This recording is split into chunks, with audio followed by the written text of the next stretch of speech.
ഇതൊരു സാധാരണ എയർഫോഴ്സ് ഡ്രില്ലല്ല. ഒരടിയന്തര ഘട്ടം വന്നാൽ ഇന്ത്യ എങ്ങനെ പ്രതികരിക്കും എന്നതിന്റെ ലൈവ് ഡെമോയാണ്. റോഡിലൂടെ കാറുകൾ പോകുന്നിടത്ത് ഇന്ന് യുദ്ധവിമാനങ്ങൾ ലാൻഡ് ചെയ്യുന്നു, അതും സമ്പൂർണമായ സുരക്ഷയോടെ. ശരിക്കും എന്താണ് സംഭവം? ആഴത്തിൽ തന്നെ പരിശോധിക്കാം. Let's check in detail. Welcome to the point. Runway തകർന്നാൽ എന്ത് ചെയ്യും? എയർബേസ് ആക്രമിക്കപ്പെട്ടാൽ എന്തു ചെയ്യും? ഇതിനുള്ള കൃത്യമായ ഉത്തരമാണ് ഇന്ത്യൻ എയർഫോഴ്സ് ഇപ്പോൾ നമുക്ക് മുന്നിൽ കാണിച്ചിരിക്കുന്നത്. ഹൈവേ തന്നെ റൺവേ ആക്കി മാറ്റിയിരിക്കുകയാണ് നമ്മുടെ അഭിമാനമായ ഇന്ത്യൻ എയർഫോഴ്സ്. ഉത്തർപ്രദേശിലെ പൂർവാഞ്ചൽ എക്സ്പ്രസ് വേയിൽ നടന്ന ഒരു ഹൈടെക് എയർഫോഴ്സ് എക്സർസൈസിനെ കുറിച്ചാണ് ഇന്ന് പറയാനുള്ളത്. ഇതൊരു സാധാരണ ഡ്രില്ലല്ല, ഇത് ഇന്ത്യയുടെ യുദ്ധസജ്ജതയുടെ യഥാർത്ഥ പരീക്ഷണം തന്നെയാണ്. ഉത്തർപ്രദേശിലെ സുൽത്താൻപൂരിലുള്ള പൂർവാഞ്ചൽ എക്സ്പ്രസിൽ ഇന്ത്യൻ എയർഫോഴ്സ് 2 ദിവസത്തെ വലിയ എക്സർസൈസ് ആരംഭിച്ചു എന്ന വലിയ വാർത്തയാണ് പുറത്തു വരുന്നത്. ഈ ഡ്രില്ലിൽ ഫൈറ്റർ ജെറ്റുകൾ നേരിട്ട് ഹൈവേയിലേക്ക് എത്തി ടച്ച് ആൻഡ് ഗോ മാനുവേഴ്സ് നടത്തിയിരിക്കുകയാണ്. ഇത് എന്താണ് എന്നറിയാമോ? സിമ്പിളായി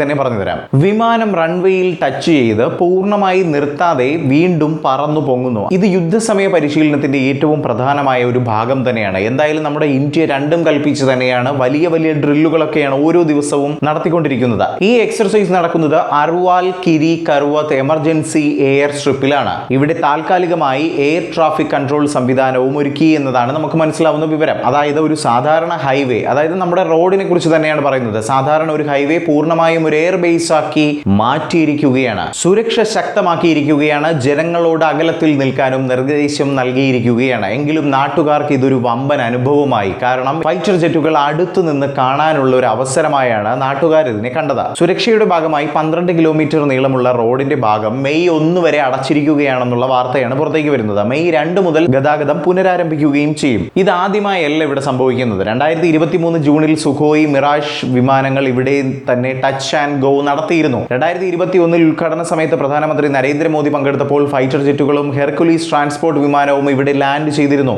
ഈ തവണ ഏറ്റവും ശ്രദ്ധേയമായത് എയർബസ് C295 എന്ന വിമാനത്തിന്റെ ലാൻഡിംഗ് ആണ്. ഏപ്രിൽ 22 ഇത് വിജയകരമായി ഹൈവേയിൽ ഇറങ്ങി എന്നതും വലിയ വാർത്തയായി തന്നെ നിലനിൽക്കുന്നുണ്ട്. C295 ഒരു സാധാരണ ട്രാൻസ്പോർട്ട് വിമാനമല്ല. ഏകദേശം 70 പേർക്ക് വരെ ഇതിൽ യാത്ര ചെയ്യാം. 8 ടൺ വരെ ചരക്ക് ഇത് വഹിക്കും. 13 മണിക്കൂർ വരെ പറക്കും. 30,000 അടി ഉയരത്തിൽ ഇത് പ്രവർത്തനശേഷി നിലനിർത്തുമെന്നതാണ്. ഈ ഒരു വമ്പൻ വിമാനത്തിന്റെ ഏറ്റവും വലിയ പ്രത്യേകത എന്തെന്നാൽ ചെറിയ റൺവേ മതിയാവും ഇവർക്ക് പറന്നുയരാനും പറന്നിറങ്ങാനും. അതുപോലെ തന്നെ മണ്ണ്, പച്ചനിലം ഇതുപോലുള്ള സ്ഥലങ്ങളിലൊക്കെ ഇത് ലാൻഡ് ചെയ്യാനും സാധിക്കും. അതുകൊണ്ട് തന്നെ ഇതൊരു ഗെയിം ചേഞ്ചർ തന്നെയാണ്. ഈ വിമാനം പ്രവർത്തിക്കുന്നത് പ്രാറ്റ് ആൻഡ് വിറ്റ്നി PW127G എഞ്ചിനുകൾ ഉപയോഗിച്ചാണ്. പുതിയ വെർഷനിലുള്ള വിംഗ്ലെറ്റ്സ് ഇന്ധനക്ഷമതയും അതുപോലെ തന്നെ ഒരുപാട് ദൂരം പറക്കലിനും സഹായിക്കുന്നു എന്നതാണ് മനസ്സിലാക്കുന്നത്. ഈ C295 വിമാനങ്ങൾ രക്ഷാപ്രവർത്തനങ്ങൾ, തിരച്ചിൽ ദൗത്യങ്ങൾ, കടൽ നിരീക്ഷണം ഇവയൊക്കെ ചെയ്യാനാണ് നമ്മുടെ ഇന്ത്യ ഉപയോഗിക്കുന്നത്.